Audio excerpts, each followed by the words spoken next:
बस आप चुपचाप नाम जप करते रहिए। तो सच्ची कहते हैं वृंदावन में बैठे 100 के 100% में 1% भी इच्छा नहीं कि हमारी किडनी ठीक हो जाए। इससे बड़ा साक्षी हम नहीं दे सकते, क्योंकि वृंदावन हमारा प्राण सर्वस्व जीवन है। कई लोग ऐसे आए कि मैं डिप्रेशन में था, जब से प्रवचन सुना राधा राधा जपा सब खत्म हो गया। बाहर से सुनकर राधा राधा खत्म हो जाए, अगर आपको कहीं ऐसा है, इसका मतलब आप बात ही नहीं सुन रहे, नाम ही नहीं जप रहे। अगर आप मान ले तो निर्विघ्न आपका समय जाने लगेगा। 24 घंटे में एक बार आपकी कुटिया में ताली या मंजीरा बजना चाहिए और जोर से नाम होना चाहिए, राधा राधा या राधा वल्लभ श्री हरिवंश, या जो और अन्य उपासना वाले हैं अपने उपास्य देव का नाम कीर्तन। नाम का विस्मरण होना मृत्यु समझे उपासक। नाम को पकड़ लीजिए। कह रहे अवशेषानाप यन्नाम कीर्तते सर्व पातकै, कोई भी अपराध कोई भी पाप नहीं बचेगा, नाम सबका नाश कर देगा। बस जपते रहिए। जैसे सिंह के सामने दहाड़ में न हिरन टिकता है न कोई भेड़िया टिकता है, सब भागते नजर आते हैं, ऐसे ही राधा राधा राधा तो अपराध पाप दुर्वासना सब भाग जाती है हृदय से, हृदय निर्मल हो जाता है। पर निरंतर दीर्घ काल, श्री पातंजलि जी कह रहे सातु दीर्घ काल निरंतर सत्कार सेवितो दृढ़ भूमि, आदर सहित दीर्घ काल तक निरंतर जपा जाए। यदि कहीं भावपूर्वक नाम जपा जाए तो बहुत जल्दी नाम का प्रकाश हो जाए। पर भावनाओं तो चिंता मत करना, भाव कुभाव अनखालसहु नाम जपत मंगल दिस दसहु। पर यहां कह रहे हैं यदि भावपूर्वक जपा जाए तो आंसू निकलने लगेंगे, राधा राधा राधा, और रोने का मन होगा। असल आपसे पूछा जाए क्यों रो रहे हैं तो आपके पास कोई उत्तर नहीं होगा कि मुझे कुछ याद आ रहा है या किसी या कुछ नहीं, आप उत्तर नहीं दे पाएंगे, बस आंसू चल रहे हैं। सर्वोत्तम साधना नाम की, जैसे धातु को शुद्ध करने के लिए अग्नि में डाला जाता है, जलाकर मल रहित कर देती है, ऐसे नाम से एक अग्नि पैदा होती है, साधक उसको सहे।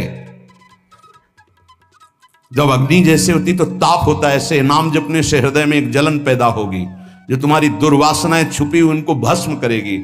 उस समय आप विचलित मत होइएगा, गंभीर धैर्य पूर्वक उस ताप को सह लीजिएगा। विश्वास कीजिए अनंत जन्मों की जलन मिट जाएगी अगर सह गए। अगर मनुष्य नाम के बल से इस जलन को सह जाए तो फिर नरक यंत्रणा, मां के गर्भ में जाना, ये सब खत्म हो जाएगा। देखो हम बड़े बड़े कष्ट सहने के लिए तैयार हो जाते हैं जब हमें पता हो जाता है कि अब हमको ऑपरेशन करवाना ही पड़ेगा। अब फिर राजी हो जाते हैं, पैसा दे देते हैं, दस्तखत कर देते हैं कि यदि हम मर जाएं तो आपका कोई दोष नहीं। क्यों? अब वो पीड़ा हटानी है। हो सकता है महीनों बिस्तर में हमें, हो सकता है इन्फेक्शन भी हो जाए, परेशान, पर ऑपरेशन करना ही पड़ेगा। ऐसे ही मान लीजिए अब ये ऑपरेशन करना ही पड़ेगा। जन्म जन्मांतरों से हमारा भव रोग बढ़ चुका है, अब ऑपरेशन के लिए तैयार हो जाइए। ऑपरेशन के लिए तैयार क्या होता है? चीड़ा फाड़ा जो लगेगा, सुन्न का सुई लगेगा, बड़ा कष्ट सहना पड़ेगा, महीनों बिस्तर में पड़े रहना पड़ेगा, पर हम वो करेंगे अब, क्योंकि इस रोग से निवृत्त होना है। ऐसे ही हमको विकारों से जलना पड़ेगा, हमको प्रियजनों की भावनाओं से बचना पड़ेगा, हमको अपनी प्रिय भावनाओं से बचना पड़ेगा, हमको अकेला अकेला पूरे विश्व से युद्ध करना पड़ेगा, तब भव समुद्र से पार होता है। भव रोग से क्या अकेला? इस मार्ग में कोई किसी का सहयोगी नहीं होता, पक्का समझना। आपको स्वयं लड़ना होगा, क्योंकि अंदर का विषय होता है। बाहर तो हजारों लोग मित्र हैं, लेकिन मेरी अंदर की सामर्थ्य हमको बचाएगी। बाहर की सामर्थ्य जन समुदाय की नहीं बचाएगी। हमारे अंदर कोई वृत्ति आ रही हो, अंदर का भजन बचाएगा, बाहर का नहीं। एक एक वृत्ति आपको सुधारनी, आपको लड़ना होगा। पर आप अगर निश्चय कर ले तो आप लड़ सकते हैं, क्योंकि आप हरि के अंश हैं, आप में सब सामर्थ्य है। देखो लगता है कि एक सुई लगती है तो लगता है हम नहीं सह पाएंगे, भारी से भारी जब कष्ट आए तो सब कोई सह जाता है। ऐसे जीवन में सबके कष्ट आते हैं। बहुत सामर्थ्य है आप में, आप बहुत कुछ सह सकते हैं, आप टूटिएगा नहीं। जैसे प्रलयाग्नि प्रकट होती है तो सबको भस्म कर देती है, ईंट आदि सब द्रवित हो जाते हैं, सब कुछ द्रवित, भयंकर अग्नि में सब द्रवित हो जाते हैं, सब राख हो जाते हैं। ऐसे कह रहे हैं जब नाम जपते जपते तुम्हारी नाम में रुचि हो जाएगी तो युग युगांतर से जो तुम्हारे पाप के संस्कार अंदर हैं, एक दिन के हैं, एक दिन के हो तो खत्म हो जाएं, युग युगांतर से वो अंदर नाम अग्नि पैदा करेगा कि सब भस्म हो जाएंगे। बस आप चुपचाप नाम जप करते रहिए, गोविंद गोविंद कृष्ण कृष्ण हरि हरि। यदि अज्ञान से तुम्हें कुछ पता नहीं नाम का क्या प्रभाव है, क्या लाभ मिल रहा है नहीं मिल रहा, पर संत ने कहा है, सत्संग में सुना है, अब तो नाम जपेंगे। पुण्य श्लोक भगवान श्री हरि का नाम, प्रियाजू का नाम आप जपने लगे, आपका मंगल हो जाएगा। सच्ची मानिए, यदि आप चाहेंगे नाम जप से तो रोग को मिटा देंगे, चाहेंगे तो। पूरे धन्वंतरी जी ने आयुर्वेद का शोध करके देखा तो जो औषधियों में शक्ति पाई गई उससे लाखों गुना बढ़ करके रोग मिटाने की शक्ति भगवान के नाम में पाई गई। जैसे किसी वैज्ञानिक कैंसर के विशेषज्ञ जब उन्होंने सरकार की बात सुनी कि दतून करते हैं ऐसे, तो उन्होंने कहा इसका विज्ञान सपोर्ट नहीं करता है, क्योंकि विज्ञान प्राकृतिक बुद्धि का सपोर्ट करता है। भजन बल से वो किसी के रोग नष्ट नहीं करते थे, बहुत दैन्यता से वो रोग, तो दया आ गई, करुणा आ गई, उस रोग को अपने ऊपर ले लिया और उसके रोग की निवृत्ति कर दी। जैसे भाई जी को करुणा आई, राधा बाबा के रोग को अपने ऊपर ले लिया, उनको रोग की निवृत्ति कर दी। ऐसे महापुरुष जन कर नाम से वो अपने रोग नहीं मिटा सकते थे क्या? अपना पैर कटवा लिया, अपना नहीं करते, क्योंकि लिया है उन्होंने, स्वीकार। यही तो संत महापुरुषों की महिमा गाई गई है कि वो दूसरों के लिए अपने कष्ट को बढ़ा देते हैं और उनको पता नहीं है, उनको पता भी नहीं चल। राधा बाबा को तो श्री कृष्ण चंद्र जी ने कहा कि जो भाई जी महीनों से अस्पताल में पड़े, ठीक नहीं हो रहे, वो आपका प्रारब्ध भोग रहे। तब बाबा जाकर के बोल, भाई जी ने कहा क्यों व्यर्थ की बात कर। जब उन्होंने कहा नहीं श्री कृष्ण ने कहा है, तो उनका बाबा हमें कोई फर्क नहीं पड़ता, लेकिन आपको फर्क पड़ जाता, इसलिए हमने प्रारब्ध को आपके स्वयं ले लिया है। अब आप एक प्रसंग पर ध्यान दीजिए, महाप्रभु चैतन्य देव के। जब तीर्थ याटन में महाप्रभु चैतन्य देव विचरण कर रहे थे तो एक नगर में गए, जहां जाते थे हजारों लाखों लोग उनके दर्शन के लिए दौड़ पड़ते थे। महाप्रभु साक्षात प्रेम मूर्ति, और भगवान करुणा करके ऐसे रूपों में आते हैं जगत मंगल करने के लिए। हरि बोल, तो पूरा समुदाय भावावेश में हो जाता, हरि बोल, मोर प्राणनाथ कृष्ण, अश्रुप्रवाह, तो सब विकल हो जाते। जैसे भरत जी चित्रकूट में सियाराम, तो पूरा चित्रकूट मानो सियाराम में हो गया हो। उस नगर के लोग परमानंद का लाभ लिए, महाप्रभु चैतन्य देव चल दिए। एक वासुदेव कुष्ठी थे, जिनके गलित कुष्ठ शरीर में था, वो चल नहीं सकते थे, तो घुटनों के बले से रगड़ रगड़ करके वहां आए। जब वहां आए तो भीड़ लगभग जा रही थी, तो उनका कहाँ गए वो सन्यासी महापुरुष जिनके सब दर्शन करने आ रहे थे, मैं नीच भी दर्शन करने आया, कहाँ गए? बोले वो तो चले गए। बहुत विकल हुए, रो पड़े कि वैसे ही दुर्दशा भोग रहा हूं, एक बार नाम सुना था, दर्शन पाने के लिए आया, वो तो चले गए, हाय अब कैसे, मैं चल भी नहीं सकता, दौड़ भी नहीं सकता। इतनी विकलता कि महाप्रभु एकदम खड़े हो गए और दौड़ पड़े वापस, और लौट करके आए। ओ जे देखा सामने गौर वर्ण गौरांग महाप्रभु, चिल्ला कर रो पड़े, अरे करुणा में प्रभु। बोले सिर्फ आपके लिए आया हूं, सिर्फ आप। अब आप देखिए, महाप्रभु ने पकड़कर खड़ा किया, वो रो रहा, छुओ मत, मेरे शरीर में पीप है, दुर्गंध है, प्रभु मैं नीच हूं, छूने लायक नहीं। प्रभु ने खड़ा किया और ऐसे जीव ही गले से लगाया, वो तो चीख पड़ा, प्रभु आपके इस परम पावन देह के स्पर्श लायक ये देह नहीं, नाथ आपके शरीर में पीप लग जाएगी। महाप्रभु ने बिल्कुल नहीं सुना और ऐसे गले से लगाया और कहा, तुम्हारे स्पर्श से श्री कृष्ण के आलिंगन का सुख मिल रहा है। जे भी आंख खोलकर वासुदेव कुष्ठी ने देखा तो कहीं कोई कुष्ठ नहीं। वैज्ञानिक मानेंगे इसे, आप चैतन्य चरित्र में पढ़ लीजिए, जे ही महाप्रभु चैतन्य देव ने आलिंगन किया, एक भी कुष्ठ का दाग नहीं रह गया। क्या हुआ? कृष्ण नाम का प्रभाव। एक आत्महत्या करने जा रहे थे, गलित कुष्ठता, भाई जी के पावन चरित्र में पढ़ लीजिए। तो कंबल ढके हुए वो उनको किसी ने कहा कि मरने से पहले एक बार भाई जी के पास चले जाओ, ऐसे महापुरुष के दर्शन करके ही मरो जब तुम्हें मरना ही है तो। पर एक बार उनका उद्देश्य था कि भाई जी के पास जाएगा तो इसका विचार बदल जाएगा, आत्महत्या का जो है ये विचार नहीं रहेगा। भाई जी ऑफिस में थे, किसी ने कहा कोई बहुत अपने शरीर को ढके हुए केवल आंख दिखाई दे रही और रो रहा है, कह रहा है एक बार भाई जी के दर्शन करा दो। भाई जी तत्काल भावावेश में हो गए और बुलाया, हाँ क्या सेवा करे, क्या बात, आप क्यों रो रहे हैं? उन्होंने कहा कि प्रभु मैं बहुत पापी और नीच हूं।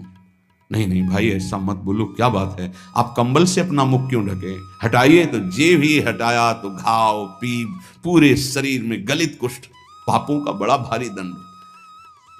सहम गए देखकर भाई जी। उनका नहीं नहीं कोई बात। बोले बस मैं आपके दर्शन करके आत्महत्या करना चाहता हूं, कोई भी मुझे कहीं समाज में कोई ठौर नहीं, सब मुझे घृणा की दृष्टि से देखते हैं, इसलिए मैं अपने भाई जी ने कहा नहीं नहीं तुम्हारे ऊपर श्री कृष्ण की कृपा है, ऐसे जे भी आलिंगन किया कुष्ठ गाय चरित्र में पढ़ ले। क्यों? क्योंकि नाम जप है, संकल्प किया उसके संपूर्ण पाप नष्ट हुए, भस्म हुए, रोग गायब। रोग कहां से होता है? पाप का दंड है रोग, खत्म हो गया। कितना भी बड़ा रोग हो जो किसी और औषधि से न खत्म हो रहा हो और नाम जब किया जाए और संकल्प कर दिया जाए कि ये रोग ठीक हो जाए, तो हरिनाम औषधि से बड़ा असाध्य रोग भी ठीक हो जाता है। बोले कर लो अपनी किडनी ठीक, बीमार तो हो आप। तो सच्ची कहते हैं वृंदावन में बैठे 100 के 100% में 1% भी इच्छा नहीं कि हमारी किडनी ठीक हो जाए। इससे बड़ा साक्षी हम नहीं दे सकते, क्योंकि वृंदावन हमारा प्राण सर्वस्व जीवन है। 1% 100 में नहीं कि ठीक हो जाए, जैसे चला रहे वैसे चलाओ। अब इससे हमें ठीक होने का तात्पर्य नहीं, क्योंकि जो ठीक होना चाहिए वो ठीक हो गया। हम भले हैं, बुरे हैं, नीच हैं, अच्छे हैं, जैसे हैं। अपनी प्रियाजू के ठिकाना मिल गया गोरे चरणारविंद का, इसलिए इसकी जरूरत नहीं है। आप चाहे 100 वर्ष रखो, चाहे 1 सेकंड में इसको बुला लो, कोई परवाह नहीं इसकी। 100 गोपाल शास्त्र नाम का रोज पाठ करते थे और गिरिराज जी की परिक्रमा करते थे, पूरा जीवन हो गया था। और पैरालिस आदेश शरीर में उनके हो गया, लकवा जिसे कहते हैं, लकवा ही तो कहते हैं हिंदी भाषा। तो हरि बाबा, पूज्य उड़िया बाबा, ये सब जानते थे, इतने बड़े महापुरुष थे। उनके पास गए और कहा बाबा काहे को लीला कर रहे हो? अगर आप संकल्प करो तो पूरे भारत का पैरालिस ठीक हो जाएगा, आप अपने क्यों असमर्थ होकर पड़े हुए हो? तो उनका बाबा विनोद क्यों करते हो? क्या मच्छर मारने के लिए ब्रह्मास्त्र का प्रयोग किया जाता है? अरे ये शरीर छूटेगा आज नहीं तो कल, इसके लिए भगवान नाम और भजन का प्रयोग करें। नहीं, बाबा मुस्कुरा दिए। पर शास्त्रीय सिद्धांत, यदि आप औषधि से भी नहीं ठीक हो रहे हैं, नाम जप कीजिए और संकल्प कीजिए कि ये रोग ठीक हो जाए। पक्का ठीक हो जाएगा जब उस पाप की नष्ट करने योग्य आपका भजन बन जाएगा, पक्का ठीक हो जाएगा। जिनके स्मरण और नाम कीर्तन से संपूर्ण मानसिक चिंताएं, शारीरिक रोग और भी व्याधियां, वो सब नष्ट हो जाएंगी नाम से। मानसिक चिंताएं, कई लोग ऐसे आए कि मैं डिप्रेशन में था, जब से प्रवचन सुना, राधा राधा जपा, सब खत्म हो गया। बाहर से सुनकर राधा राधा खत्म हो जाए, अगर आपको कहीं ऐसा है, इसका मतलब आप बात ही नहीं सुन रहे, नाम ही नहीं जप रहे। अरे नाचने का मन होता है। आधयो व्याधयो यस्य स्मरण नाम कीर्तनात्, कोई भी मानसिक या शारीरिक कष्ट उसे व्यापता ही नहीं जो नाम जप कर रहा है। सच्ची मानिए, आप पकड़िए, इस बात को पकड़िए, नाम जप से सब कुछ ठीक हो। एक बहुत डिप्रेशन में यहीं आए हुए थे, उनको हमने बताया सबके जूते साफ करो, यहां सबकी पादुका साफ करो, वाणी पाठ में बैठो और पाओ श्री जी की जूठन, ठीक हो जाओ। यह कोई आशीर्वाद नहीं था, ये पाप नष्ट करने की प्रक्रिया थी। जब आप सबकी पादुका साफ करोगे तो आपके सारे पाप नष्ट हो जाएंगे। पर देहाभिमान प्रबल, पादुका हम सबकी, ये बहुत बड़ी बात है।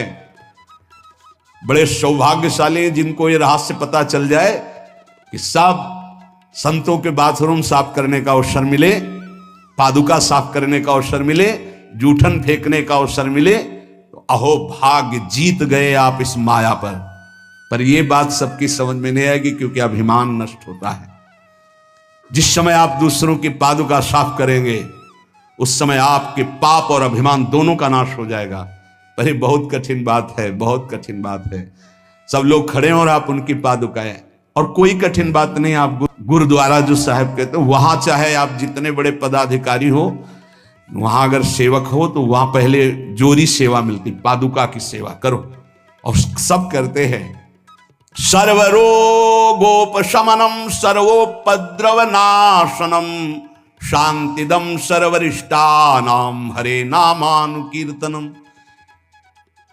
गंगा के किनारे पूज्य हरि बाबा विचरण कर रहे थे तो 10 गांव के लोग एकत्रित होकर आए और कहा, बाबा गंगा जी जब बढ़ती तो पूरा हाहाकार मच जाता है, हमारे खेत बह जाते हैं, गांव पूरा जीना मुश्किल हो जाता है।